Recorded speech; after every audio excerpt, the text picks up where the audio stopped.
Esta mañana seguimos el estudio del libro de Daniel. Estamos en el capítulo 7 y vamos a estudiar en particular versículos 9 y 10 y luego versículos 13 y 14.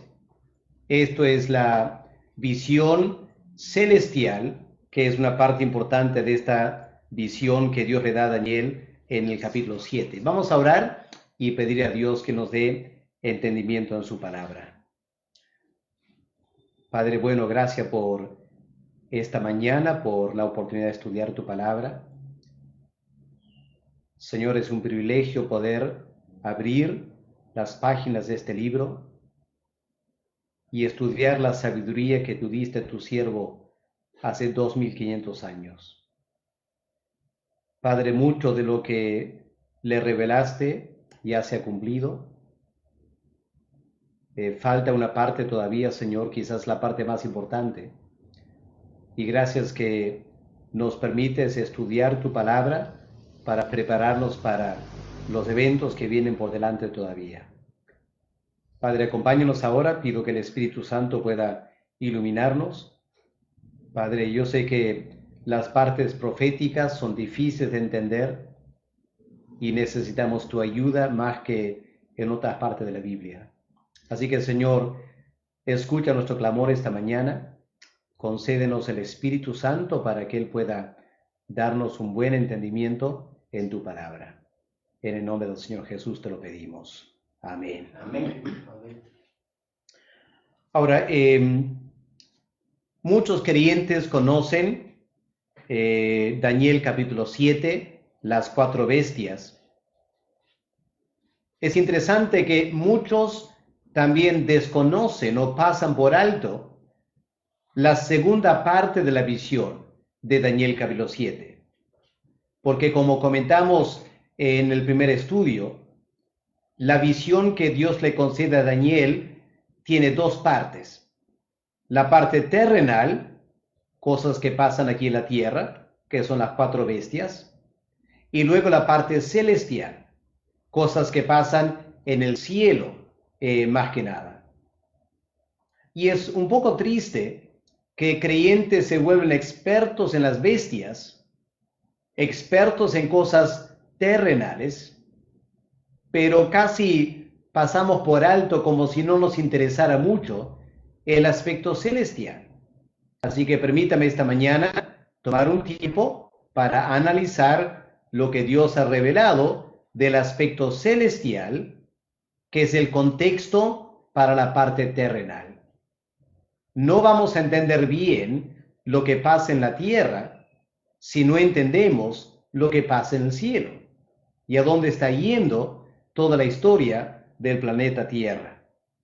Así que vamos a leer primero versos 9 y 10 y luego versos 13 y 14 para escuchar la palabra de Dios esta mañana.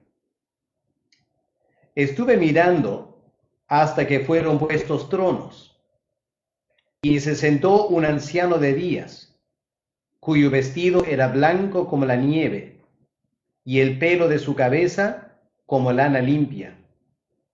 Su trono llama de fuego, y las ruedas del mismo fuego ardiente. Y un río de fuego procedía y salía de delante de él. Millares de millares le servían, y millones de millones asistían delante de él. El juez se sentó, y los libros fueron abiertos. Versículo 13. Miraba yo en la visión de la noche, he aquí con las nubes del cielo venía uno como un hijo de hombre, que vino hasta el anciano de días, y le hicieron acercarse delante de él. Y le fue dado dominio, gloria y reino, para que todos los pueblos, naciones y lenguas le sirvieran. Su dominio es dominio eterno, que nunca pasará, y su reino, uno que no será destruido. Ahora, la razón por la cual no he leído versículos 11 y 12 es porque versículos 11 y 12 es parte de la visión terrenal. y vamos a centrarnos en la parte celestial.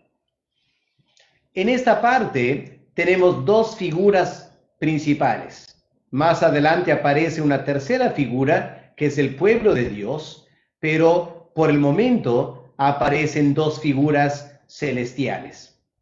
Uno se llama el anciano de días, versículos 9 y 10, y el otro se llama hijo de hombre, versículos 13 y 14. Me imagino que ya se dan cuenta de quiénes se tratan, pero vamos a ampliarlo para que no quede ninguna duda al respecto. Vamos a empezar estudiando versículos 9 y 10 y lo que leemos acerca del anciano de días y el entorno de este momento que Daniel puede ver. Versículo 9. Estuve mirando hasta que fueron puestos tronos. Note que la palabra es plural, no singular. En un momento vamos a ver que el verso 9 también habla de otro trono del anciano de días. Pero primero menciona tronos en plural. Y hay este verbo que dice fueron puestos. La idea es que no siempre estuvieron ahí. El trono de Dios siempre estuvo presente, pero estos tronos fueron añadidos. Ahora, ¿de qué tronos estamos hablando aquí? Y quizá lo que nos interesa es saber estos tronos para quiénes son. ¿Quiénes van a sentarse en estos tronos en la presencia del anciano de días? Bueno, vamos al último libro de la Biblia, porque ya habrán notado que la terminología del libro del capítulo 7 de Daniel tiene ecos del Nuevo Testamento y en particular del libro de Apocalipsis. Así que vamos a Apocalipsis 20, el versículo 4. ¿Qué leemos ahí? Y vi tronos, ¿ya? Un eco de Daniel 7. Ahora es Juan viendo una visión celestial. Dice, y vi tronos, y se sentaron sobre ellos los que recibieron facultad de juzgar. Esto nos da una pista, ¿no es cierto? Estos tronos son para personas que van a juzgar. En un momento vamos a ver que el anciano de días también va a juzgar. Lo interesante es que no va a juzgar solo, va a juzgar acompañado por personas que reciben la facultad de juzgar. Ahora la pregunta entonces es, ¿de quién se trata? ¿Quiénes son las personas que recibirán facultad para juzgar? ¿Y a quiénes van a juzgar? Bueno, vamos a la carta de Pablo a los Corintios, 1 de Corintios capítulo 6, para contestar esta pregunta. Interesante que en una carta como la de 1 Corintios hay respuestas a preguntas tan básicas de Daniel o de Apocalipsis, indicando la manera que tenemos que estudiar toda la Biblia y conocer toda la Biblia para poder interpretar las diversas partes. ¿Qué leemos en 1 Corintios capítulo 6, versículo 1? ¿Osa o se atreve alguno de vosotros, cuando tiene algo contra otro, ir a juicio delante de los injustos y no delante de los santos? ¿O no sabéis que los santos han de juzgar el mundo? Qué afirmación, ¿no? Y noten cómo Pablo lo pone. Lo pone como algo tan obvio que aún los creyentes en Corinto, tan inmaduros en la fe, aún ellos deben saber esto. ¿No sabéis que los santos han de juzgar al mundo? Y si el mundo ha de ser juzgado por vosotros, ¿sois indignos en juzgar cosas muy pequeñas? ¿O no sabéis que hemos de juzgar a los ángeles? Se supone son los ángeles caídos, ¿no es cierto? ¿Cuánto más debemos poder juzgar las cosas de esta vida. Así que sorprendentemente, la respuesta que Pablo da a esta pregunta, los tronos que Daniel ve en Daniel 7, verso 9, ¿para quiénes son? Respuesta de Pablo, para los santos, para todos los santos, para cada creyente. No estamos hablando de una categoría especial de creyentes, porque en Corinto los creyentes no eran precisamente santitos, ¿no es cierto? Pero aún así el apóstol Pablo entiende que los mismos miembros de la iglesia en Corinto, con todas las divisiones y pecados que habían ahí, aún ellos van a juzgar al mundo. Vamos a Apocalipsis, otra vez el capítulo 4. ¿Qué leemos en esta visión del gran trono celestial? Dios el Padre sentado sobre el trono. ¿Y quiénes le rodean? Aquí en Apocalipsis capítulo 4. ¿Quién está rodeando el trono de Dios el Padre? ¿Qué leemos en capítulo 4 de Apocalipsis, versículo 4? Y alrededor del trono había 24 tronos. Y vi sentado en los tronos a 24 ancianos. Así que aquí tenemos un número específico, 24. En Apocalipsis 20, la idea es que van a ser muchísimos más tronos. ¿Cómo relacionamos los muchos tronos del capítulo 20, versículo 4, con solo 24 tronos en Apocalipsis, capítulo 4? Es que en Apocalipsis 4, los 24 tronos son simbólicos. Son tronos representativos. ¿Por qué 24? Lo más probable es porque en el Antiguo Testamento el pueblo de Israel se fundó sobre los 12 hijos de Israel. En el Nuevo Testamento la iglesia se funda sobre los 12 apóstoles. Así que los 24 ancianos en Apocalipsis 4, versículo 4, representan la totalidad del pueblo de Dios, del Antiguo Testamento y del Nuevo Testamento.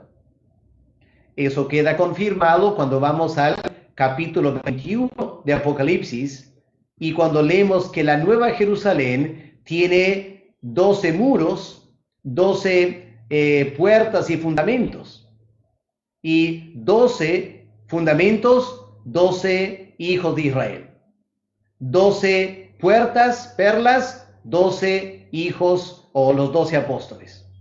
Así que ahí tenemos el número 24 explicado en capítulo 21 de Apocalipsis. Pero en ambos casos, el número 24 representa la totalidad del pueblo de Dios. Y la verdad, hermanos, es que Daniel cuando dice, estuve mirando hasta que fueron puestos tronos, yo no sé cuánto tiempo quedó mirando, pero el número de tronos va a ser el mismo que el número de creyentes. O sea, estamos hablando de millones de creyentes sentados sobre tronos. Pero noten, hermanos, estamos hablando de una visión celestial.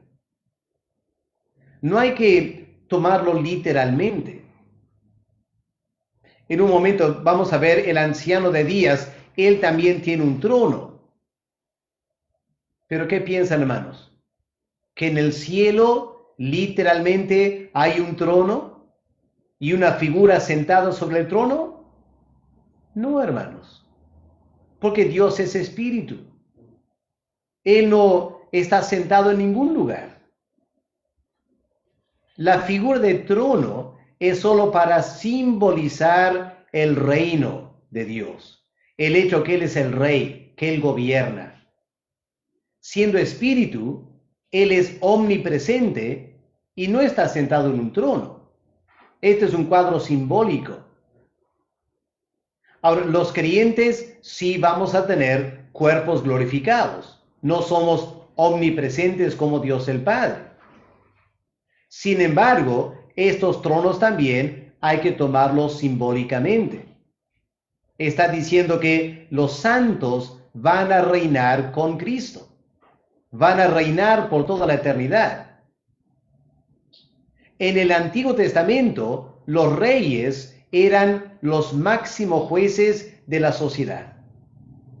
Así que cuando Pablo dice en 1 Corintios 6 que los santos van a juzgar, es otra manera de decir los santos van a reinar con Cristo.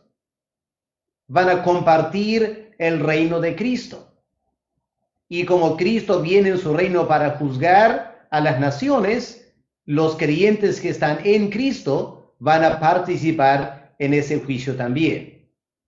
Es importante que entendamos lo que la Biblia realmente está enseñando, hermanos. Así que en primer lugar, en esta visión celestial tenemos tronos. Pero luego, en el verso 9 más adelante, puede notar estas palabras, su trono. Su trono llama de fuego. Ahí está hablando del trono de Dios el Padre. ¿Ok? Así que hay tronos y hay su trono. Los que están sentados sobre tronos son los creyentes. ¿Quién está sentado sobre el trono? El anciano de días. Dice Daniel aquí, versículo 9. Se sentó un anciano de días, cuyo vestido era blanco, etc. Ahora, claramente, este anciano de días es Dios el Padre. Digo que claramente es porque en versículo 13, el Hijo del Hombre, que claramente es el Señor Jesús, es presentado ante el anciano de días. Así que el anciano de días no puede ser el Hijo de Dios. El Hijo de Dios es el Hijo de Hombre. Pero enseguida que decimos que el anciano de días es Dios el Padre, los más alerta entre ustedes van a decir, pero pastor, yo pensaba que Dios el Padre nunca se manifestaba, que la manifestación de Dios el Padre siempre es Dios el Hijo. Y eso es cierto. A lo largo de toda la Biblia, las manifestaciones de Dios son Dios el Hijo. Dios el Padre siempre se mantiene en forma espiritual. Aparte de aquí. Este es uno de los pocos pasajes en la Biblia donde presenta a Dios el Padre como una figura. Y para colmo, una figura humana. Una persona sentada sobre un trono, un rey. Ahora, la razón por la cual el Espíritu Santo rompe el esquema normal de nunca describir a Dios el Padre es porque aquí Dios el Hijo tiene que ser presentado ante Dios el Padre. Así que tiene que haber una descripción de Dios el Padre ante quien Dios el Hijo se presenta. Así que parece que aquí tenemos uno de esos momentos excepcionales donde Dios el Padre se describe en términos materiales, pero no olvidemos, hermanos, que se trata de una visión. No es que Daniel lo vio con sus ojos abiertos. Esto no es como Moisés subiendo al monte Sinaí. Cuando Moisés subió al monte Sinaí, él está entrando en la presencia del Dios el Padre y no vio una imagen de Dios el Padre. Esto es un caso excepcional y diferente. Pero noten los detalles que tenemos de Dios el Padre. En primer lugar, noten su vestimenta. Era blanco como la nieve. Aquí la palabra blanco simboliza pureza, santidad. ¿Ya? Dios es santo. Segundo lugar, noten su cabello. El cabello de su cabeza era como la lana limpia. Lana limpia es blanca. Pero en este caso, la blancura de su cabello no está hablando de santidad, sino está hablando de eternidad. Son como las canas, solo que son canas absolutamente blancas, indicando una tremenda eternidad, por eso anciano de días, con la sabiduría que viene de su naturaleza eterna. Luego tenemos el trono descrito. ¿Cómo es el trono?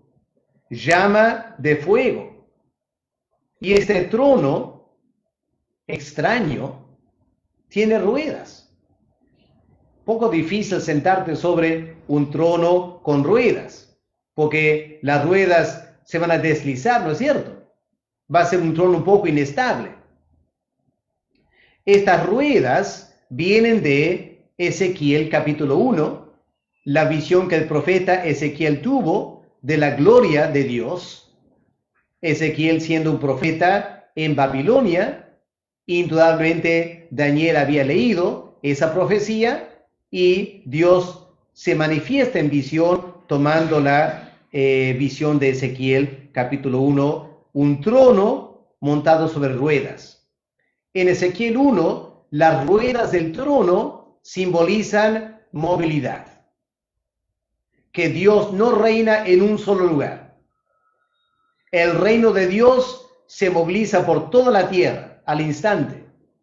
Eso es lo que ruedas significa. Las llamas hablan de las llamas de juicio, porque este trono es para juzgar. Versículo 10 habla de un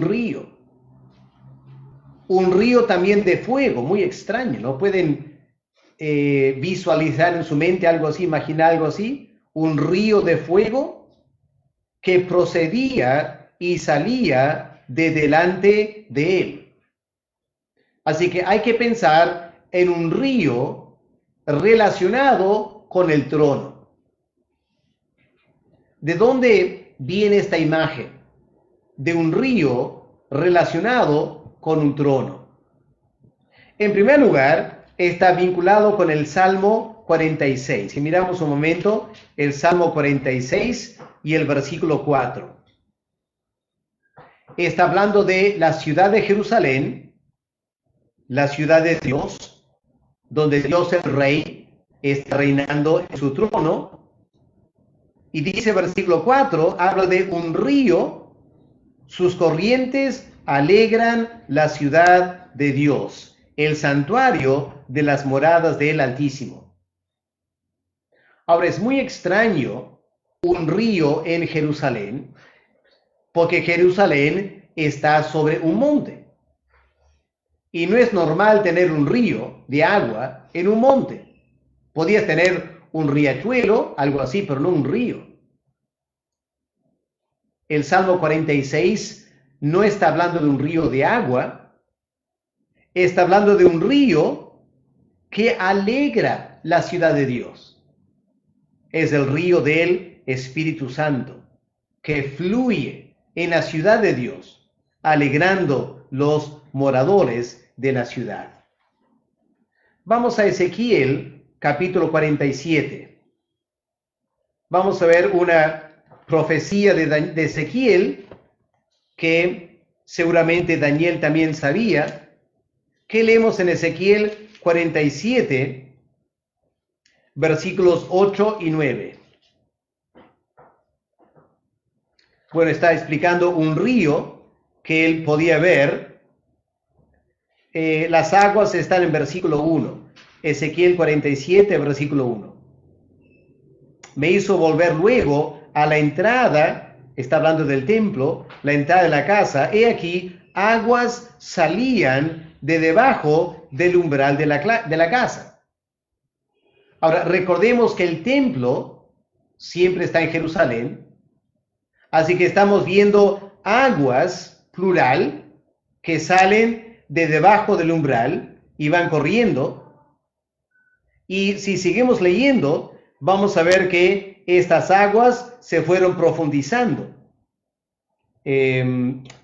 porque si leen los siguientes versículos, van a ver que el agua empieza no muy profunda, pero para el final es agua en la cual se podía nadar hasta los caballos y regaban a toda la ciudad de Jerusalén.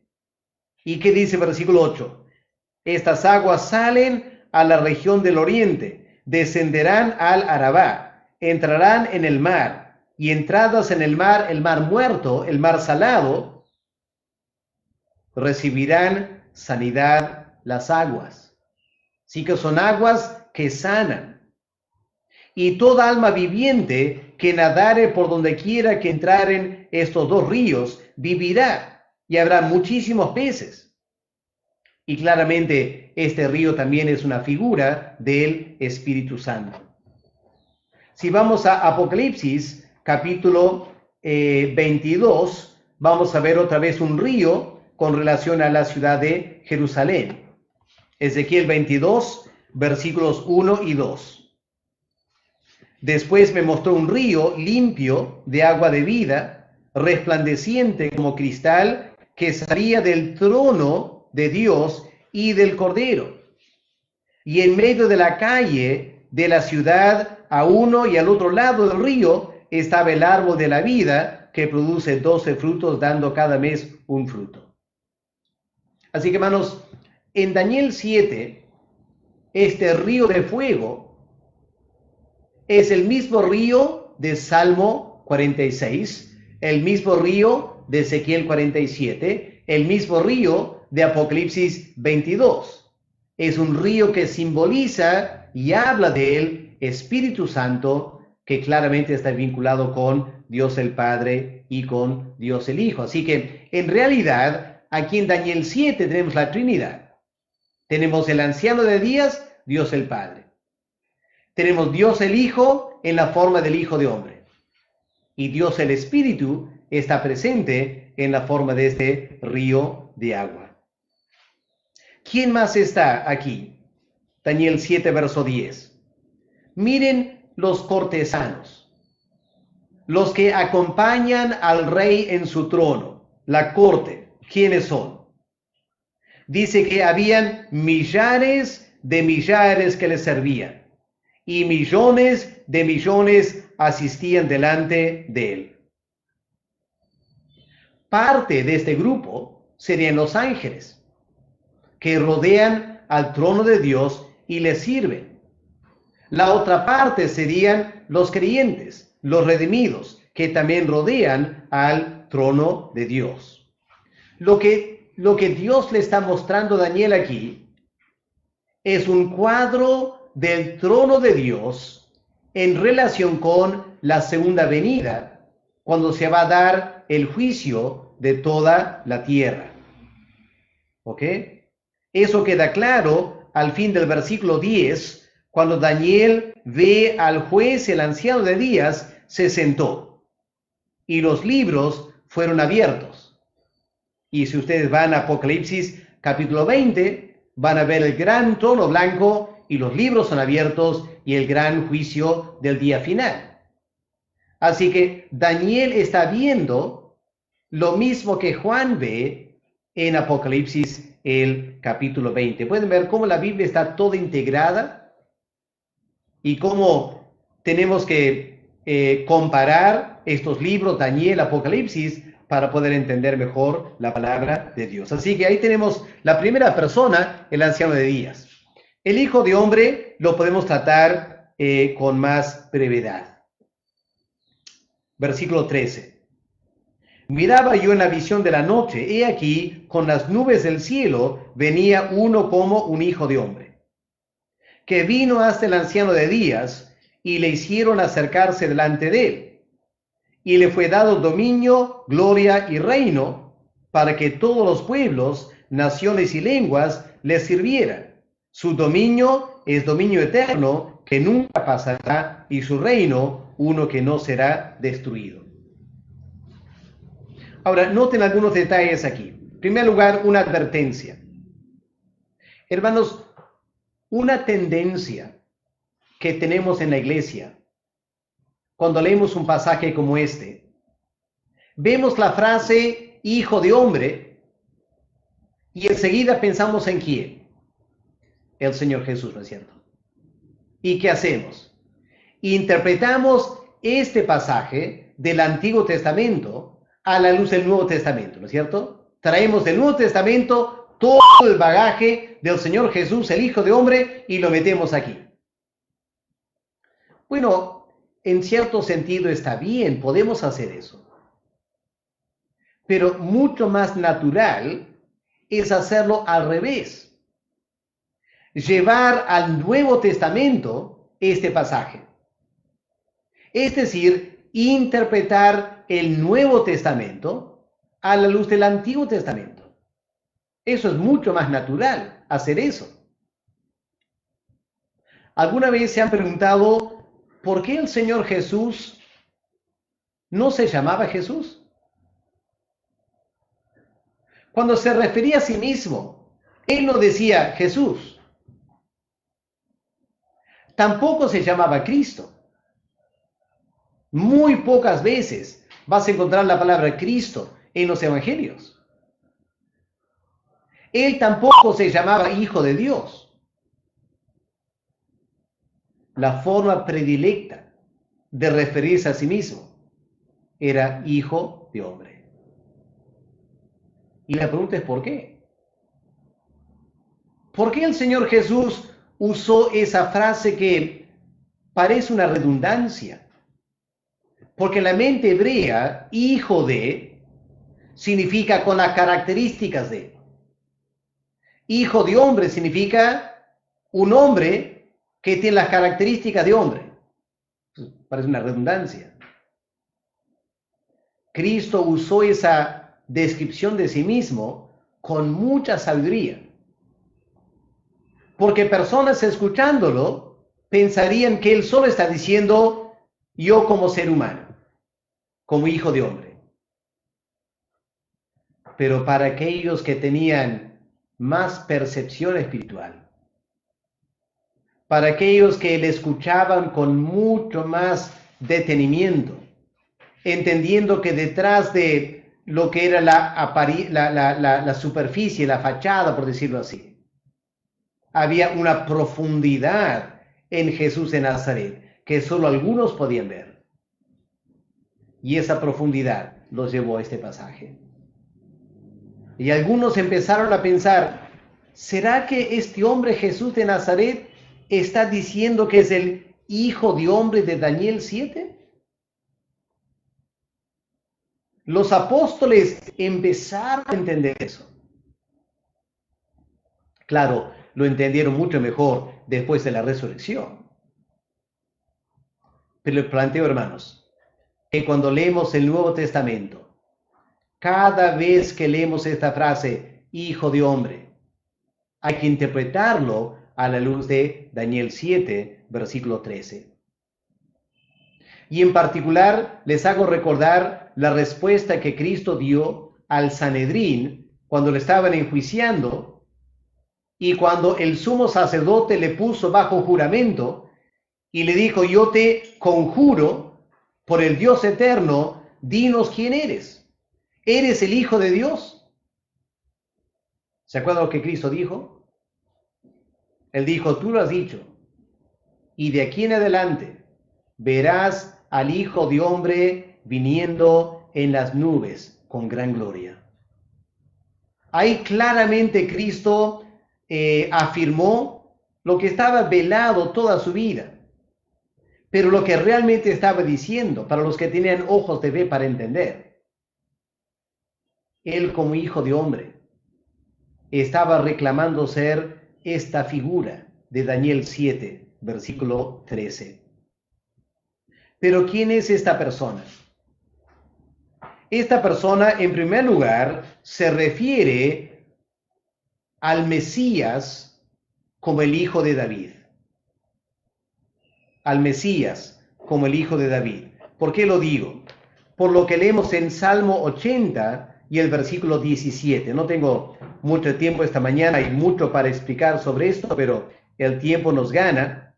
Pero miren Salmo 80, versículo 17. ¿Qué leemos aquí? Sea tu mano sobre él, sobre el varón de tu diestra, sobre el hijo de hombre que para ti afirmaste. Pero en el contexto del Salmo 80 está hablando de la dinastía davídica. Y está diciendo, los reyes davídicos son el varón de tu diestra, el hijo de hombre que tú afirmaste. Pero claramente tiene connotaciones mesiánicas aquí. Así que la frase hijo de hombre hace pensar en el hijo de David, que es descrito como hijo de hombre en el Salmo 80, verso 17, y aquí en Daniel se aplica también al eterno Hijo de Dios. ¿Qué dice en verso 13? ¿Cómo vino Cristo delante del anciano de días? Dice, he aquí, con las nubes del cielo venía uno como un hijo de hombre, con las nubes del cielo. Yo sé que cuando hablamos de la segunda venida, decimos que el Señor va a venir en las nubes. Él se fue en las nubes y vendrá en las nubes. Pero escuchen bien, hermanos. Cuando la Biblia dice que Cristo vendrá en las nubes, a veces está diciendo vendrá a la tierra en las nubes. Pero aquí en Daniel 7 no está hablando de venir a la tierra. Porque el anciano de días no está en la tierra, está en el cielo. Así que cuando dice viene con las nubes del cielo, hay que interpretar estas nubes como simbolizando tremenda gloria y poder. En el Antiguo Testamento, cuando el salmista quería expresar la gloria, la majestad de Dios, decía, Dios viene volando sobre las nubes. Hay un pasaje que dice, las nubes son el polvo de su pisada, hablando de la tremenda gloria de Dios. Así que aquí cuando dice que vino con las nubes del cielo, no hay que tomarlo como las nubes que vemos nosotros. Está diciendo, vino con gran gloria y con gran poder, un hijo de hombre que vino ante el anciano de días. Es lo que está significando. Gran gloria y gran poder. ¿A dónde vino? Vino hasta el anciano de días. Esta frase es interesante. Los demás ángeles y los demás santos están sentados rodeando el trono, a cierta distancia del trono. Pero el Hijo del Hombre vino hasta el anciano de día. Y para que quede claro, y le hicieron acercarse delante de él. ¿Por qué? Porque este Hijo de Hombre es nada menos que el eterno Hijo de Dios, ahora encarnado. Claro, Daniel realmente no sabía nada o poco de la encarnación del Hijo de Dios, pero sin darse cuenta, lo está profetizando aquí, lo está viendo en visión. El eterno Hijo de Dios que tiene el derecho de compartir y sentarse en el trono del Padre, pero Daniel lo ve acercarse como un hijo de hombre, como un ser humano. Pero claramente es Dios. Yo me pregunto cuánto tiempo Daniel habrá quedado meditando en eso después de esta visión. La visión lo dejó impactado. Había muchas cosas que él no entendía. Pero yo me imagino a Daniel pasando muchas horas meditando en lo que él vio y diciendo, Señor, ¿quién es esa persona? ¿Es simplemente un ser humano? ¿Es Dios? Pero ¿cómo puede ser Dios y un ser humano al mismo tiempo? Ayúdame a entender. Yo no sé qué grado de entendimiento Dios el Padre le habrá dado a Daniel por el Espíritu Santo, pero eso es lo que él estaba viendo ahí. Para terminar, ¿qué se le dio al Hijo de Hombre? Verso 14. Le fue dado dominio, gloria, reino, para que todos los pueblos, naciones y lenguas le sirvieran. Su dominio es dominio eterno, que nunca pasará, y su reino uno que no será destruido. ¿Les hace recordar de otra parte de Daniel, donde escuchamos algo parecido? Daniel 2, la piedra que golpeó la estatua y creció a ser un gran monte. Si volvemos a Daniel 2, vamos a ver que esa piedra representa el reino del Mesías. ¿Cuál reino? ¿El reino milenial? Bueno, ¿qué dice el texto bíblico? ¿Qué clase de reino le fue dado? Dice, le fue dado un reino eterno, que nunca pasará. Un reino que no será destruido. La implicancia es ni amenazado. Así que no parece estar hablando del reino milenial. Está hablando del reino eterno. Que después del juicio de Apocalipsis 20, lo que viene no es un milenio. Lo que viene es el reino eterno del Señor Jesús. Por lo menos eso parece ser lo que Daniel 7 está enseñando. Ok, hermanos, hasta ahí llegamos esta mañana. Mañana continuamos el estudio volviendo otra vez a la parte terrenal, porque quiero que terminemos meditando lo siguiente, hermanos. ¿Cuándo va a venir Cristo? ¿Cuándo va a recibir su reino eterno? Cuando el anticristo está aquí en la tierra. Por eso el anticristo está en versículos 11 y 12, entre el anciano de días y la venida del Hijo de Hombre. Y claramente lo que Daniel 7 nos está diciendo es lo siguiente. La segunda venida del eterno Hijo de Dios se va a dar cuando el anticristo está gobernando aquí en la tierra. Y es su venida de Cristo que va a acabar con el reino del anticristo. Hermanos, les pido, les suplico, recuerden lo que yo les dije hace mucho tiempo. Tratemos de evitar llevar a la Biblia nuestro bagaje escatológico. Dejemos que la Biblia informe nuestra escatología. Tenemos que primero estudiar qué dice la Biblia. Y hay que leer la Biblia lo más libre posible de esquemas escatológicos, porque si no lo que vamos a hacer es vamos a forzar la Biblia a encajar con mi esquema escatológico. Y eso siempre es peligroso. Así que para nuestro bien espiritual, dejemos a un lado los esquemas escatológicos y tratemos de simplemente mirar el texto y preguntar qué dice el texto. ¿Qué está enseñando el texto? ¿Qué es lo que va a pasar? Y en esa manera vamos a alcanzar la verdad tal como está en la palabra de Dios.